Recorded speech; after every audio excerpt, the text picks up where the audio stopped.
ഷിരൂരിലെ തെരച്ചിലിൽ ഗംഗാവലി പുഴയിൽ നിന്ന് ടയറുകൾ കണ്ടെത്തിയ ടയറുകൾ ഗ്യാസ് ടാങ്കറിന്റേതാണ് എന്ന് സംശയിക്കുന്നു. ഇന്നലെ കണ്ടെത്തിയ അസ്ഥി മനുഷ്യന്റേത് അല്ലെന്ന് സ്ഥിരീകരിച്ചു. അസ്ഥി വിശദ പരിശോധനയ്ക്കായി ബംഗളൂരുവിലെ ഫോറൻസിക് ലാബിലേക്ക് അയച്ചു. ഐബോൾ ഡ്രോൺ പരിശോധനയിൽ കണ്ടെത്തിയ സ്ഥലങ്ങൾ വീണ്ടും മാർക്ക് ചെയ്ത് നൽകുമെന്ന് മേജർ ജനറൽ ഇന്ദ്രബാലൻ പറഞ്ഞു. ദൌത്യത്തിൽ പങ്കെടുക്കാൻ ഇന്ദ്രബാലൻ ഷിരൂരിലെത്തി. ഇപ്പോൾ നോക്കുമ്പോൾ എനിക്ക് അറിവ് കിട്ടുന്ന ഒരു CP1 അടുത്താണ് അവർ പോയിരിക്കുന്നത്. അപ്പോൾ നമ്മൾ ട്രക്ക് നമ്മുടെ പ്രകാരം CP-ന്റെ 4 അടുത്തായിരിക്കും കിട്ടേണ്ടത്. അപ്പോൾ ഇത് അവർ ചെയ്യട്ടെ. അവിടെ അവർ കുറച്ച് ട്രക്കിൻ്റെ ഐറ്റംസ് കിട്ടിയിട്ടുണ്ട്. അപ്പോൾ നമ്മുടെ എക്സ്പെക്ടേഷൻ പ്രകാരം അവിടെ എന്തെങ്കിലും ഉണ്ട്. അപ്പോൾ ഈ CP4 നമുക്ക് കൂടുതൽ പ്രോബബിലിറ്റി ഉണ്ടാവുന്നത്. അത് അവർക്ക് ശരിയായി പറഞ്ഞു കൊടുക്കണം. പിന്നെ അതിനെ ഡ്രഡ്ജിങ് ഓപ്പറേഷൻ എവിടെ എങ്ങനെ ചെയ്യുക, അത് നമ്മുടെ എക്സ്പീരിയൻസ് വെച്ചിട്ട് ഒന്നുകൂടെ അവരെ ഗൈഡ് ചെയ്യാൻ നോക്കും. അതാണ്. അപ്പോൾ അതിനെ ഇന്ന് വൈകുന്നേരം തിരിച്ചു വന്നിട്ട് ഇതിൻ്റെ കൂടെയൊക്കെ ഒന്ന് പോയി കയറിയിട്ട് സംസാരിച്ചിട്ട് അതിനെ മുന്നോട്ട് കൊണ്ടുപോകാൻ നോക്കാം. നമ്മുടെ ഈ ഐബോർഡ് സംവിധാനം അങ്ങനെ എന്തെങ്കിലും വേണ്ടോ? തൽക്കാലം ഐബോർഡ് വേണ്ടി വരില്ല. കാരണം ഐബോർഡ് വെച്ച് നമ്മൾ കണ്ടുപിടിച്ച പോയിന്റ്സിൽ തന്നെ നമ്മൾ പോയി നോക്കണം ഫസ്റ്റ്. പിന്നെ അവിടെ ഒന്നും കിട്ടിയില്ലെങ്കിൽ ചിലപ്പോൾ വീണ്ടും ഐബോർഡ്സ് കൊണ്ടുവരേണ്ടി വരും. പക്ഷെ അതിൻ്റെ ആവശ്യം വരില്ലാന്ന് എനിക്ക് തോന്നുന്നത്. ഈ 4 പോയിന്റിൽ ഏതൊരു പോയിന്റിൽ ഡെഫിനറ്റ്ലി ഒരു ഹൈ പ്രോബിലിറ്റി നമ്മുടെ ട്രക്കിൻ്റെ ഐറ്റംസ് കിട്ടാൻ. അതിനാണ് വന്നിരിക്കുന്നത്. കാരണം അവർ ഒരുപാട് വലിയ സംവിധാനം കൊണ്ടുവന്നിട്ടുണ്ട്. അപ്പോൾ അതിൻ്റെ മാക്സിമം യൂട്ടിലൈസേഷൻ ചെയ്യാനും ഒരു മിനിമൽ വേസ്റ്റേജ് ഓഫ് ടൈം വെച്ചിട്ട് അങ്ങനെ അവരെ സപ്പോർട്ട് ചെയ്യാൻ നോക്കും. അതിനാണ് വന്നിരിക്കുന്നത്. നമ്മൾ നേരത്തെ ഐബോർഡ് പരിശോധനയിൽ കണ്ടെത്തിയ സ്ഥലങ്ങൾ കൃത്യമായി മാർക്ക് ചെയ്ത് കൊടുക്കാനാണ് ഉദ്ദേശിക്കുന്നത്. അവർക്ക് ഞാൻ മാർക്ക് ചെയ്ത് കൊടുത്തിരുന്നു. പക്ഷെ അവർക്ക് ആ മാർക്കിങ്ങിനെ വെള്ളത്തിൽ മാറ്റിയെടുക്കാൻ അവർക്ക് അറിയില്ലല്ലോ. അല്ല, നമുക്കല്ലേ അറിയുള്ളൂ. അപ്പോൾ അതിനെ ഹെൽപ്പ് ചെയ്യാണ്ട് വന്നിരിക്കുന്നത്. ഇന്ദ്രബാലൻ ഈ ദൌത്യത്തിന്റെ ഭാഗമാകാനായി ഷിരൂരിൽ എത്തിയതാണ്. നേരത്തെ ഐബോർഡ് ഡ്രോൺ പരിശോധനയിൽ കണ്ടെത്തിയ സ്ഥലങ്ങൾ വീണ്ടും മാർക്ക് ചെയ്ത് നൽകും കൂടുതൽ തെരച്ചിലിനായി എന്നതാണ് മേജർ ജനറൽ സൂചിപ്പിക്കുന്നത്. എന്തായാലും ഇന്ന് വളരെ നിർണായകമായ ദിവസമായിരുന്നു. നമ്മൾ ദൃശ്യങ്ങളിൽ കാണുന്നത് പോലെ ടയറുകൾ കണ്ടെടുത്തു. 4 ടയറുകൾ ഉള്ള വാഹനത്തിന്റെ ഭാഗമാണ് ഇത്. ഗ്യാസ് ടാങ്കറിന്റേതെന്ന് സംശയിക്കുന്നു. അതേസമയം മരത്തടികൾ ഉൾപ്പെടെ കണ്ടെത്തിയിട്ടുണ്ട്. അത് അർജുന്റെ വാഹനത്തിന്റേതാണ് എന്ന് സംശയിക്കുന്നതാണ്. എന്തായാലും ഏറ്റവും ഒടുവിലത്തെ വിവരങ്ങളുമായി അവിടെ നിന്ന് KV ബൈജു ചേരുകയാണ്. ബൈജു, ഇന്ന് വളരെ നിർണായകമായ ദിവസമായിരുന്നു. തെരച്ചിലിൽ വളരെയധികം വാഹനങ്ങളുടെ ഭാഗങ്ങളും മറ്റ് സാധനങ്ങളും ഒക്കെ കണ്ടെത്താൻ കഴിഞ്ഞ ദിവസമാണ്. അതിൽ അർജുന്റേതെന്ന് സംശയിക്കുന്ന എന്തൊക്കെ കണ്ടെത്താനായിട്ടുണ്ട്? എങ്ങനെ അവിടെ തെരച്ചിൽ പുരോഗമിക്കുന്നു?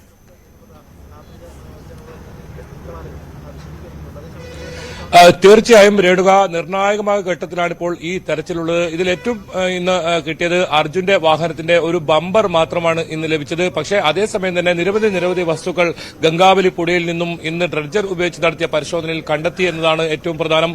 അതിൽ ഏറ്റവും ഒടുവിലായി 4 ടയറുകളാണ് ഇത്തരത്തിൽ ലഭിച്ചത്. നമുക്കറിയാം, കഴിഞ്ഞ ദിവസം ടാങ്കർ ലോറിയുടെ ചില ഭാഗങ്ങളൊക്കെ കണ്ടെത്തിയിരുന്നു. അതിന്റെ സ്റ്റിയറിംഗ് ഉൾപ്പെടെയുള്ള ഭാഗങ്ങളും മറ്റും. ആ ലോറിയുടെ 4 ടയറുകൾ അതാണ് ഇന്ന് ഇപ്പോൾ അല്പസമയം മുമ്പ് ഈ ഡ്രഡ്ജർ ഉപയോഗിച്ച് നടത്തിയ തെരച്ചിലിൽ കണ്ടെത്തിയത്. അതിനൊപ്പം ഒരു ബാഗ് കണ്ടെത്തിയിട്ടുണ്ട്. അത് ആരുടേതാണെന്ന് ഇതുവരെ സ്ഥിരീകരിച്ചിട്ടില്ല. ഏതായാലും അർജുന്റെ ബാഗ് അല്ല എന്ന് കുടുംബം പറയുന്നുണ്ട്. അതിനൊപ്പം ആ ഇലക്ട്രിക് ടവറിന്റെ കുറെ കമ്പികൾ, അത്തരത്തിലുള്ള വസ്തുക്കളാണ് ഇപ്പോൾ ആ ലോറിയിൽ നമുക്ക് കാണാം, തത്സമയം കാണാം ആ ഡ്രഡ്ജർ ഉപയോഗിച്ച് കിട്ടിയ വസ്തുക്കളൊക്കെ. ഏതായാലും അർജുന്റെ ലോറിയുടെ ഒരു ബമ്പർ, അത് ലോറി ഉടമ മനാഫ് സ്ഥിരീകരിച്ചിട്ടുണ്ട്. ആ ബമ്പർ മാത്രമാണ് ഈ തെരച്ചിലിൽ ലഭിച്ചത്. ഏതായാലും ഈ ദൌത്യം ഏകോപിപ്പിക്കാനായി ഇന്ദ്രപാൽ അദ്ദേഹം എത്തിയിട്ടുണ്ട്. എന്തായാലും ഐബോർഡ് ഉപയോഗിച്ചുള്ള ഒരു പരിശോധന തൽക്കാലം ഉണ്ടാകില്ല എന്നാണ് അദ്ദേഹം പറഞ്ഞത്. അതേസമയം നേരത്തെ മാർക്ക് ചെയ്ത ആ സ്ഥലങ്ങളിൽ തെരച്ചിൽ നടത്താൻ അദ്ദേഹം നേതൃത്വം നൽകും. നാളെ മുതൽ അദ്ദേഹം ഇവിടെ സജീവമായി ഉണ്ടാകും. അദ്ദേഹം ഇപ്പോൾ ഡ്രഡ്ജിംഗ് കമ്പനി അധികൃതരും അതുപോലെ തന്നെ മറ്റ് ഉദ്യോഗസ്ഥരുമായും സംസാരിക്കുന്നുണ്ട്. എന്നാലും നാളെ മുതലായിരിക്കും ഏത് രീതിയിലാണ് പുതിയ തെരച്ചിൽ എന്ന കാര്യത്തിൽ തീരുമാനമുണ്ടാകുക. ഏതായാലും ഇപ്പോൾ നേവി സോണാർ പരിശോധനയിൽ കണ്ടെത്തിയ ആ സ്ഥലത്ത് നിന്നാണ് ഇത്രയും സാധനങ്ങൾ കണ്ടെത്തിയത്. ലക്ഷ്മണന്റെ കടയുടെ പിറകുവശമാണ്. ഈ വശത്താണ് വലിയ തോതിൽ ഈ വസ്തുക്കൾ കണ്ടെത്തിയത്. അപ്പോഴും അർജുന്റെ ലോറി എവിടെ എന്ന ചോദ്യമാണ് ഉയരുന്നത്. ആ ലോറിയുടെ കാര്യമായ ഭാഗങ്ങൾ ഒന്നും തന്നെ കണ്ടെത്താനായിട്ടില്ല. ഏതായാലും ഡ്രഡ്ജിംഗ് ഇവിടെ പുരോഗമിച്ചുകൊണ്ടിരിക്കുകയാണ്. തെരച്ചിൽ ഊർജിതമായി തന്നെ തുടരുകയാണ്. നേവിയുണ്ട്, ഒപ്പം SDRF-ഉം NDRF-ന്റെ സംഘങ്ങളുമുണ്ട്. അത്തരത്തിലുള്ള ഒരു തെരച്ചിലാണ് ഇപ്പോൾ നടക്കുന്നത്. എന്തായാലും ആ ലോറിക്ക് അരികിലേക്ക് എത്താനുള്ള ഒരു ശ്രമം, ആ ഡ്രഡ്ജിംഗ് ഇപ്പോഴും തുടരുകയാണ്. അതിനിടയിൽ ആശങ്കയുണ്ടാക്കുന്ന ഒരു കാര്യം, നാളെ നാളെ ഉത്തര കന്നഡ ജില്ലയിൽ റെഡ് അലർട്ട് പ്രഖ്യാപിച്ചിട്ടുണ്ട്. ശക്തമായ മഴയുണ്ടാകാനുള്ള സാധ്യതയുണ്ടെന്ന് കാലാവസ്ഥ മുന്നറിയിപ്പുണ്ട്. ഏതായാലും നാളെ ഈ ഡ്രഡ്ജിംഗ് ഉണ്ടാകുമോ അതല്ല നാളെ ഒരു ദിവസം നിർത്തിവെക്കുമോ എന്ന കാര്യത്തിൽ തീരുമാനം ഒന്നും ഇതുവരെ വന്നിട്ടില്ല. ഏതായാലും റെഡ് അലർട്ട് പ്രഖ്യാപിച്ചിട്ടുണ്ട്. ശക്തമായ മഴ മുന്നറിയിപ്പാണ് ഉത്തര കന്നഡ ജില്ലയിൽ ഇപ്പോൾ കാലാവസ്ഥാ വകുപ്പ് മുന്നറിയിപ്പ് രേഖപ്പെടുത്തിയിട്ടുള്ളത്. എന്തായാലും ഡ്രഡ്ജിംഗ് തുടരാനുള്ള ഒരു സാധ്യതയാണ്. കാരണം ഇന്ദ്രപാൽ കൂടി ഇന്ന് എത്തിയ ഒരു സാഹചര്യത്തിൽ ഡ്രഡ്ജിംഗ് തുടരാനുള്ള സാധ്യതയാണ് നമുക്ക് കാണുന്നത്. 3 ദിവസമായിരിക്കുന്നു ഈ അവസാനഘട്ട ദൌത്യം തുടങ്ങിയിട്ട്. അപ്പോഴും ഈ ഡ്രഡ്ജിംഗിലൂടെ ലോറി കരികിലേക്ക് എത്താൻ സാധിച്ചിട്ടില്ല.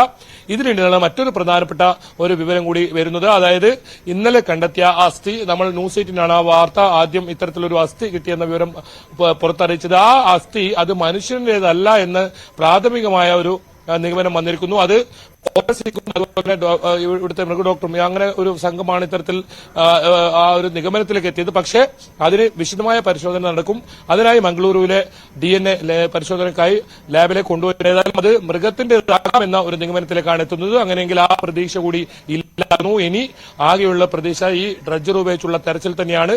കൂടുതൽ എന്തെങ്കിലും ഇതിൽ ഇപ്പോൾ ആശങ്ക ഉയർന്നിരിക്കുന്നത് നേരത്തെ ബൈജു സൂചിപ്പിച്ചതുപോലെ കാലാവസ്ഥ മോശമാകുന്നു എന്ന ഒരു സാഹചര്യമാണ്. നാളെ ഒരുപക്ഷെ ഇതിലും മോശമാകാം കാലാവസ്ഥ. അങ്ങനെയാണെങ്കിൽ ഡ്രഡ്ജിംഗ് നടക്കുമോ എന്നൊരു ആശങ്കയാണ് ഇപ്പോൾ ഉയർന്നിരിക്കുന്നത്. നമുക്ക് എന്താണ് അറിയാൻ കഴിയുന്നത്? 4 ദിവസത്തേക്ക് ഡ്രഡ്ജർ എത്തിച്ച് തെരച്ചിൽ നടത്താനാണ് ആദ്യം തീരുമാനിച്ചിരുന്നത്. ആ സമയം നീട്ടി നൽകാനുള്ള സാധ്യതകൾ ഇപ്പോഴുണ്ടോ? നാളെ കാലാവസ്ഥ മോശമാണ് എന്ന സൂചനകൾ വരുന്നത് കൊണ്ട് തന്നെ ഇന്ന് പരമാവധി സമയം തെരച്ചിൽ എന്നതാണോ തീരുമാനിച്ചിരിക്കുന്നത്? ഇനി 1-2 മണിക്കൂറുകൾ കൂടി അവിടെ തെരച്ചിൽ സാധ്യമാകും കഴിഞ്ഞ ദിവസത്തെ വെച്ച് നോക്കിയാൽ. അങ്ങനെയാണെങ്കിൽ ഒരു 6:30 വരെയോ 7 വരെയോ ഒക്കെ തെരച്ചിൽ ഇന്നത്തത് നീണ്ടുപോകുമോ?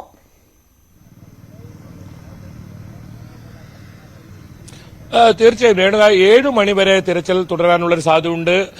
കാലാവസ്ഥ നമുക്ക് കാണാം. ഇപ്പോൾ തന്നെ വലിയ തോതിൽ മഴ മേഘം മൂടി നിൽക്കുന്ന ഒരു അവസ്ഥയാണ്. നമുക്ക് ആ തത്സമയ ദൃശ്യം ഇപ്പോൾ എന്താണ് ഈ ശിരൂരിലെ ഒരു കാലാവസ്ഥ എന്നത് നമുക്കിപ്പോൾ അഖിൽ ഓട്ടുപാറ പകർന്ന ആ ദൃശ്യങ്ങൾ നമുക്ക് പറഞ്ഞു തരും. അത്രത്തോളം ഇരുണ്ട ഒരു കാലാവസ്ഥ, ശക്തമായ ഒരു മഴ വരാനുള്ള ഒരു സാധ്യത. രാവിലെ മുതൽ തന്നെ നേരിയ തോതിലുള്ള മഴയൊക്കെ ഉണ്ടായിരുന്നു. നമുക്ക് ആ ദൃശ്യങ്ങൾ തന്നെ കാണാം രേണുക. കൃത്യമായി എന്താണ് ശിരൂരിൽ ഇപ്പോൾ ഏത് രീതിയിലുള്ള കാലാവസ്ഥ ആണെന്നത് അത് നമ്മൾ കഴിഞ്ഞ സമയങ്ങളൊക്കെ കണ്ടതാണ്. വലിയ തോതിലുള്ള മഴ വന്ന് അത്തരത്തിൽ ശക്തമായ മഴ, ഇവിടെ നിൽക്കാൻ പോലും കഴിയാത്ത രീതിയിലുള്ളൊരു മഴ വരുന്ന സ്ഥലം. ഒപ്പം വെയിലാണെങ്കിൽ കടുത്ത ചൂടാണ് ഇവിടെ. എന്തായാലും ആ ദൃശ്യങ്ങൾ നമുക്ക് കാണാം രേണുക. അത്തരത്തിൽ വലിയ തോതിൽ ഇരുണ്ട് കൂടിയിരിക്കുന്നു. ഇത് ഗംഗാവലി പുഴ എന്ന് പറയുന്നത് ഇതിൽ ഏറ്റവും ആശങ്കയുണ്ടാക്കുന്നത് ഉത്തര കന്നഡ ജില്ലയിൽ ഈ കൊങ്കൺ മേഖലയിൽ എവിടെയെങ്കിലും മഴ വന്നാൽ ഈ വലിയ തോതിൽ ജലം ഉയരുന്ന ഒരു പുഴയാണിത്. കാരണം ആ പുഴകളെ എല്ലാ വെള്ളവും എത്തിച്ചേരുന്നത് ഗംഗാവലിയിലേക്കാണ്. പിന്നീടാണത് അടിത്തറയിലൂടെ ഇത്തരത്തിൽ സമുദ്രത്തിലേക്ക് എത്തുന്നത്. അതുകൊണ്ട് തന്നെ അങ്ങനെ ഒരു ആശങ്ക ഉയരുന്നുണ്ട്. പക്ഷെ അതേസമയം ഏതെങ്കിലും തരത്തിൽ അത് ഇപ്പോൾ ഒരു തെരച്ചിലുമായി ബന്ധപ്പെട്ട് തടസ്സമുണ്ടോ എന്ന കാര്യത്തിൽ ഇതുവരെ അങ്ങനെ അധികൃതരുടെ ഭാഗത്തുനിന്ന് ഏതെങ്കിലും ഒരു പ്രതികരണം വന്നിട്ടില്ല. എന്തായാലും നിലവിൽ രേണുക സൂചിപ്പിച്ചതുപോലെ തന്നെ 7 മണി വരെ ഈ തിരച്ചിൽ തുടരാനുള്ള ഒരു സാധ്യതയുണ്ട്. പരമാവധി സമയം ദൃശ്യങ്ങളിൽ തന്നെ കാണാം ബൈജു, മൂടിക്കെട്ടിയ അന്തരീക്ഷമാണ്. പക്ഷെ അപ്പോഴും അവിടെ തെരച്ചിൽ തുടർന്നു വരികയാണ്. ഡ്രഡ്ജർ ഉപയോഗിച്ചുള്ള ഡ്രഡ്ജിംഗ് ആണ് നടന്നുകൊണ്ടിരിക്കുന്നത്. വളരെ പ്രതീക്ഷ നൽകുന്ന നിരവധി സാധനങ്ങൾ, വാഹനത്തിന്റെ അവശിഷ്ടങ്ങൾ ഉൾപ്പെടെ കണ്ടെത്താൻ കഴിഞ്ഞിട്ടുമുണ്ട്. ആ പ്രവർത്തികൾ ഇവിടെ തുടർന്നു വരിക തന്നെയാണ്. ബൈജു, ഇതിപ്പോൾ ഇന്ദ്രബാലൻ അവിടെ എത്തിയിരിക്കുന്നു. നാളെ അദ്ദേഹത്തിന്റെ സഹകരണം കൂടി ഈ തെരച്ചിലിൽ ഉണ്ടാകും. അപ്പോൾ ഒരു നാളെ കൂടുതൽ ശക്തമായ തെരച്ചിൽ സാധ്യമാകും എന്നൊക്കെ കരുതിയിരിക്കുന്നിടത്താണ് കാലാവസ്ഥ മോശമാകുമെന്ന ഒരു സൂചന വരുന്നത്. ഇന്ന് ഇന്ദ്രബാലൻ കണ്ടപ്പോൾ പറഞ്ഞത് CP1ഉം CP2ഉം കേന്ദ്രീകരിച്ചുള്ള തെരച്ചിൽ നടക്കുന്നു എന്നതാണ്. പക്ഷേ ഈ അർജുന്റേതെന്ന് സംശയിക്കുന്ന വാഹനം അതിന്റെ സിഗ്നൽ ലഭിച്ചത് CP4ലാണ് എന്നും പറയുന്നു.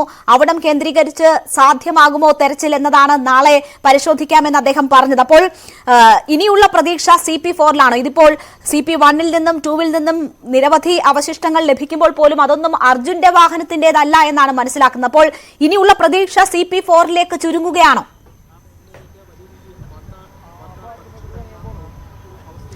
തീർച്ചയായും CP4 അതാണ് ഇന്ദ്രപാൽ വലിയ ലോഹഭാഗം കണ്ടെത്തിയ ഒരു സ്പോട്ട്. പക്ഷേ ഇപ്പോൾ ഈ തെരച്ചിൽ നടത്തുന്നത് ഈ നേവി നടത്തിയ സോണാർ പരിശോധനയിൽ ഇത്തരത്തിൽ ലോറിയുടെ ഒരു സ്ഥാനം കണ്ടെത്തിയെന്ന് പറയുന്ന സ്ഥലമാണ്. അവിടെ ഈ സോണാർ പരിശോധനയിൽ പ്രത്യേകമായും നേവി കണ്ടെത്തിയത് വലിയ തോതിൽ മണ്ണുകൾ ഈ ലോറിക്ക് മുകളിൽ ഈ ലോഹഭാഗങ്ങൾക്ക് മുകളിൽ ഇത്തരത്തിൽ പതിഞ്ഞിട്ടുണ്ടെന്ന ആ മണ്ണുകൾ നീക്കം ചെയ്യുന്ന പ്രവൃത്തികളാണ് ഇന്ന് രാവിലെ മുതൽ തന്നെ തുടർച്ചയായി ആ ഒരു സ്ഥലം കേന്ദ്രീകരിച്ച് നടത്തുന്നത്. രേണുക സൂചിപ്പിച്ചതുപോലെ നമുക്ക് ആ CP4ലെ ദൃശ്യങ്ങളിലേക്ക് കൂടി അഖിൽ ഒട്ടുപാറ നമുക്ക് കാട്ടിത്തരും. അതാണ് CP4ലെ ദൃശ്യം. ഇതാണ് CP4. ഇതിന് തൊട്ടടുത്താണ് ആ ഒരു ഇന്ദ്രപാൽ മാർക്ക് ചെയ്ത സ്ഥലം. ആ മൺകൂനകളൊക്കെ നീക്കം ചെയ്യേണ്ടതുണ്ട്. ഒരുപക്ഷെ അത് വലിയ ദുഷ്കരമായ പ്രവൃത്തിയായിരിക്കും. അത്രത്തോളം മൺകൂനകൾ അവിടെയുണ്ട്, കല്ലുകളുണ്ട്. അത് മാത്രമല്ല ഇവിടെ ലക്ഷ്മണന്റെ കടയുടെ മുന്നിലുണ്ടായ വർഷങ്ങൾ പഴക്കമുള്ള വലിയ ഒരു ആൽമരമുണ്ട്.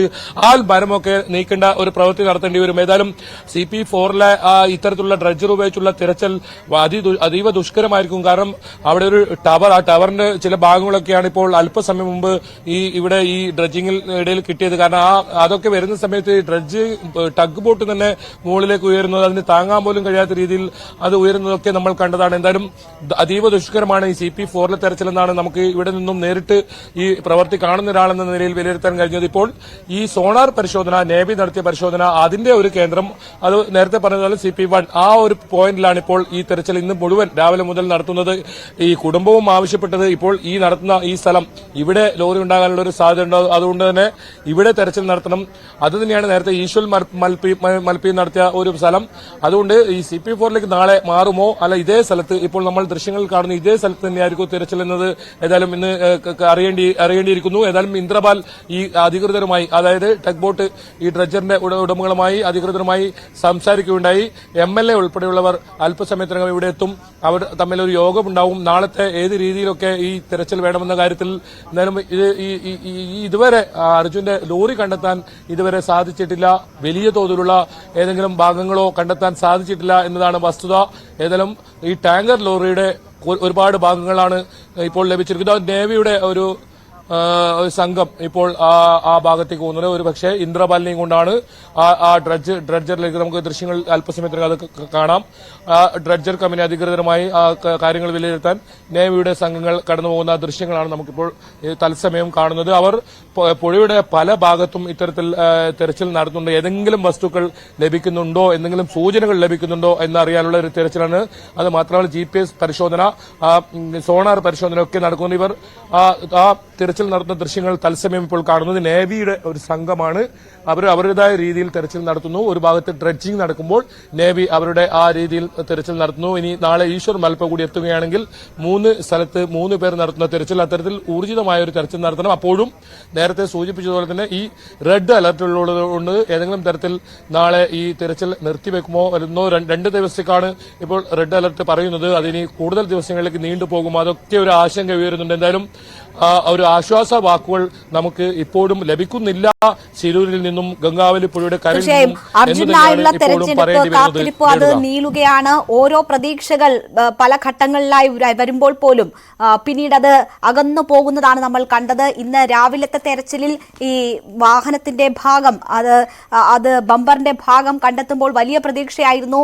ഇനിയുള്ള നിമിഷങ്ങളിൽ വാഹനത്തിന്റെ കൂടുതൽ ഭാഗങ്ങൾ കണ്ടെത്താനാകുമെന്ന് പ്രതീക്ഷിച്ചു. പക്ഷേ അതുണ്ടായില്ല. പിന്നീട് ലഭിച്ചതൊക്കെ മറ്റു വാഹനങ്ങളുടെ അവശിഷ്ടങ്ങളായിരുന്നു. ഇപ്പോഴും എന്തായാലും പ്രതീക്ഷയോടുകൂടി എല്ലാവരും കാത്തിരിക്കുകയാണ്. ദൌത്യം അവിടെ തുടരുകയാണ്. ബൈജു, ഈ തെരച്ചിലിൽ ഇടയ്ക്ക് ചില മരക്കഷ്ണങ്ങൾ കിട്ടി എന്ന് പറഞ്ഞിരുന്നു. കയർ ഉപയോഗിച്ച് ബന്ധിപ്പിച്ച നിലയിൽ കയറിന്റെ ഭാഗങ്ങളുമൊക്കെ കിട്ടിയെന്ന് മനസ്സിലാക്കിയിരുന്നു. ആ തടിക്കഷ്ണങ്ങൾ ഇപ്പോൾ ഇനി ഇത്രയും അധികം ദിവസം കഴിഞ്ഞു പോയ സാഹചര്യത്തിൽ അതൊക്കെ ഐഡന്റിഫൈ ചെയ്ത് ഉറപ്പിക്കുക ഒന്നും സാധ്യമല്ല എങ്കിൽ പോലും മനാഫിനെയൊക്കെ ബന്ധപ്പെടുമ്പോൾ എന്താണ് പറഞ്ഞത്? അർജുന്റെ വാഹനത്തിൽ ഉണ്ടായിരുന്ന തടിക്കഷ്ണങ്ങൾക്ക് സമാനമാണോ? അങ്ങനെ എന്തെങ്കിലും സംശയമുണ്ടോ? മനാഫൊക്കെ ഇന്നത്തെ തെരച്ചിലിൽ എത്രമാത്രം പ്രതീക്ഷയിലാണ്?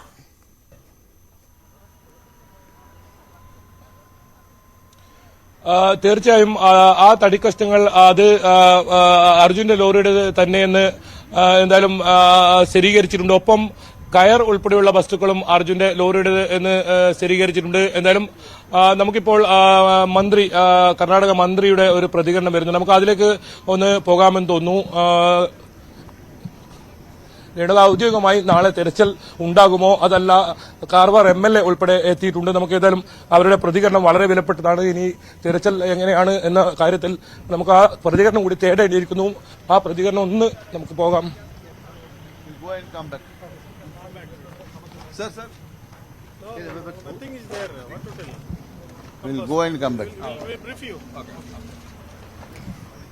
രേണുക, അദ്ദേഹം അല്പസമയത്തിനകം കാണാമെന്നാണ് പറഞ്ഞത്.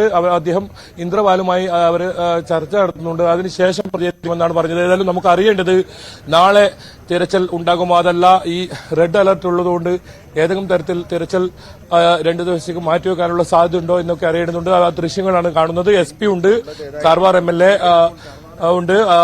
അവരിപ്പോൾ ഇന്ദ്രപാലുമായി ഏതായാലും കാണുമെന്നാണ് നമുക്കറിയാൻ സാധിക്കുന്നത്.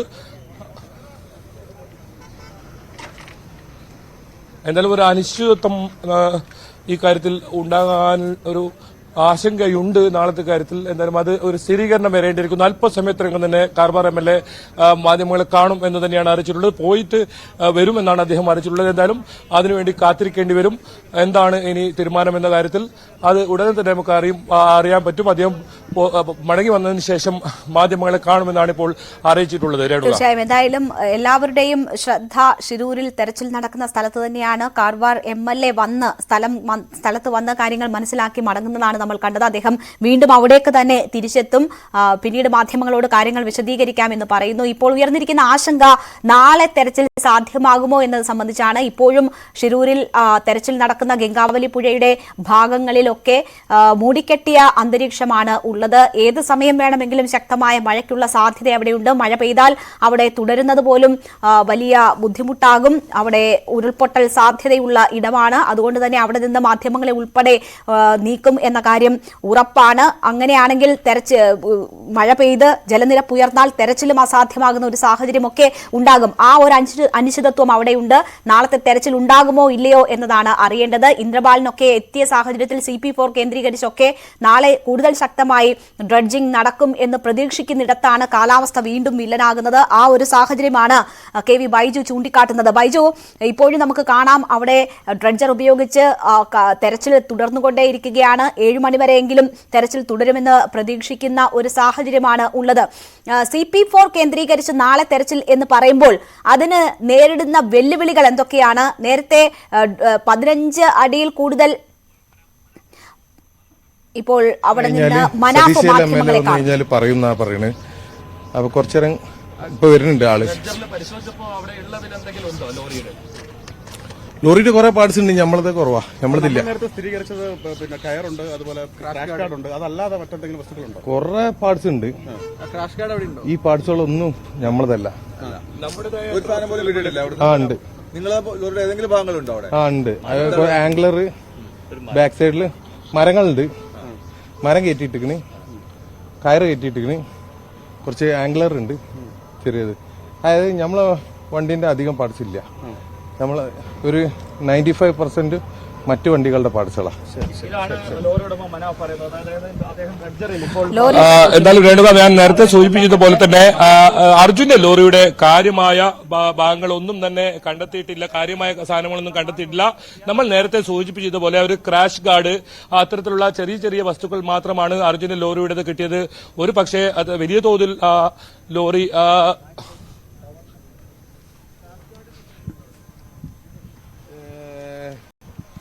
ക്രാഷ് ഗാർഡിന്റെ നമ്മളതാണെന്നുള്ളത് ഇല്ല. അത് വേറെ എന്തോന്നാണെന്ന് എന്റെ അഭിപ്രായം. നമ്മളെ ആംഗ്ലർ ഉണ്ട്. അത് നമ്മളെ വെള്ളത്തിന്റെ ടാങ്കിന്റെ അവിടെയുള്ള ആംഗ്ലറിന്റെ കൂടെ ഉള്ള സാധനങ്ങളാണ്. ഉള്ളിലുള്ള ഒരു പാർട്സും ഇല്ല. അതെ. കുറെ മറ്റു വണ്ടികളുടെ പാർട്സുകളും ഗിയർ ബോക്സിന്റെ ഭാഗങ്ങളും, അതായത് വേറെ ഏതൊരു വണ്ടി ഇഞ്ചിനടക്കം തകർന്നു പോയിക്കുന്ന അതിന്റെ ഇഞ്ചിന്റെ ഉള്ളിലുള്ള ഭാഗങ്ങളൊക്കെ കുറെ ഉണ്ട്. ഓൾറെഡി ഒരു ഇഞ്ചിന് ഒന്നും ആവാത്ത എഞ്ചിനും ഉണ്ട് അവിടെ. വേറെ വണ്ടികളുടെ ഇഞ്ചിന്റെ അടിയത്തെ ഉള്ളിലുള്ള ഷാഫ്റ്റുകൾ, അങ്ങനത്തെ സാധനങ്ങളൊക്കെ കുറെ ഉണ്ട്. കുറെ സാധനം ഉണ്ട് അതിൽ. അത് നിങ്ങൾ പ്രതീക്ഷിക്കുന്ന ഇവിടെ ട്രക്ക് ഉണ്ടാകുമെന്നാണ് നിങ്ങൾ പ്രതീക്ഷിക്കുന്നത്? അതെ. പക്ഷേ ഈ ഇന്ദ്രപാലൻ പറയുന്നത് സ്ട്രോങ് സിഗ്നൽ ലഭിച്ചത് ആ മൺകൂന കാണുന്ന 4ാമത്തെ പോയിന്റിലാണ് എന്നുള്ളത്. അതെ, ഇന്ദ്രപാൽ സാർ കാണാൻ വേണ്ടി പറഞ്ഞേക്കണ്. ഒന്ന് പോയി കണ്ടിട്ട് എന്താന്നുള്ളത് ചോദിച്ചു നോക്കട്ടെ. ശരി, മേജർ റിട്ടയർഡ് മേജർ ജനറൽ ഇന്ദ്രപാലിനെ കാണാൻ പോവുകയാണ് വാഹന ഉടമ മനാഫ്. വലിയ പ്രതീക്ഷ നൽകുന്ന ഒന്നും തന്നെ അർജുന്റെ വാഹനത്തിന്റേതായിട്ടുള്ളത് കിട്ടിയിട്ടില്ല എന്നതാണ് മനാഫ് സൂചിപ്പിക്കുന്നത്. നേരത്തെ ക്രാഷ് ഗാർഡ് ഭാരത് ബെൻസിന്റേതാണ്, അർജുന്റെ വാഹനത്തിന്റേതാണ് എന്ന് സംശയിച്ചിരുന്നു. പക്ഷേ ഇപ്പോൾ മനാഫ് പറയുന്നതനുസരിച്ച് അതും അർജുന്റെ വാഹനത്തിന്റേതല്ല, അങ്ങനെ ഉറപ്പിക്കാൻ കഴിയില്ല എന്നാണ് പറയുന്നത്. കുറച്ച് മരക്കഷ്ണങ്ങൾ കിട്ടിയിട്ടുണ്ട്, കയറിന്റെ ഭാഗം കിട്ടിയിട്ടുണ്ട്, അതൊക്കെ അർജുന്റെ വാഹനത്തിലേതെന്ന് സംശയിക്കുന്നു. അതിനപ്പുറം വാഹനത്തിന്റെ അവശിഷ്ടങ്ങൾ കിട്ടിയിട്ടില്ല. ആൻക്ലെയർ ഉൾപ്പെടെ കുറച്ച് ഭാഗങ്ങൾ മാത്രമാണ്. അതിലും വലിയ ഉറപ്പ് മനാഫിനില്ല എന്നാണ് തോന്നുന്നത്. വലിയ പാർട്സ് ഒന്നും തന്നെ അർജുൻ ഓടിച്ച വാഹനത്തിന്റേതായി കിട്ടിയിട്ടില്ല എന്നാണ് മനാഫ് സൂചിപ്പിക്കുന്നത്.